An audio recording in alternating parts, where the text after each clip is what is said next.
দেখুন একবার, আমরা যেখানে আছি প্রায় 600 ফুট উঁচুতে। এখান থেকে যদি আপনি পড়েন আপনার হাড় গোড় আর খুঁজে পাওয়া যাবে না। আমাদের সাথে আছে আমাদের ক্যামেরাম্যান সাইমন।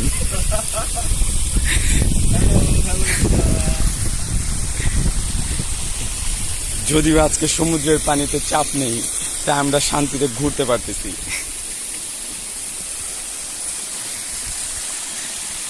এই ঠান্ডায় আমার গলাটা বসে গেছে, তাই আমার তাই আমার চা খাওয়া প্রয়োজন, কিন্তু যা এখানে প্রায় অসম্ভব।